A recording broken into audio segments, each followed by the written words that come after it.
Anthrax is an often fatal bacterial infection that results when the endospores of the bacteria are introduced into the body from one of three ways. One form of infection is initiated when the endospores enter through a cut or abrasion in the skin. This is known as cutaneous anthrax. Once inside the skin, the endospores migrate to the bloodstream. Another form of infection can result from the introduction of endospores into food, which is then consumed. This is known as gastrointestinal anthrax.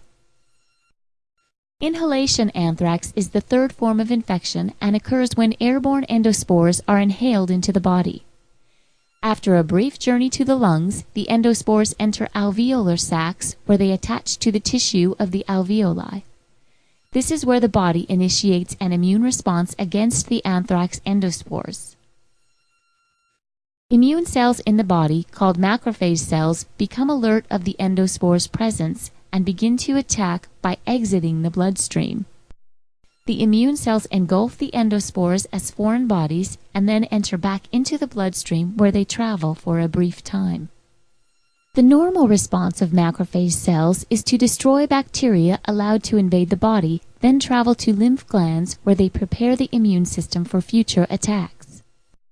However, anthrax endospores are not destroyed, but begin to germinate within the macrophage cells until they end their journey within a lymph gland. Once inside the gland, the endospores develop into vegetative bacteria known as bacilli, which are then released from the macrophage. Once released, the bacilli cause damage to the cells of the lymph gland and begin to travel throughout the lymphatic system. During their travel, the anthrax bacteria begin to grow and multiply, infecting surrounding areas where they eventually make their way back into the bloodstream. Also during their travel, the anthrax bacteria emit virulence factors which contain the exotoxins responsible for a condition known as toxemia or blood poisoning. The exotoxins are then released from the bloodstream where they invade neighboring cells. This invasion makes the cells unable to regulate their environment and causes the cells to release water and eventually die.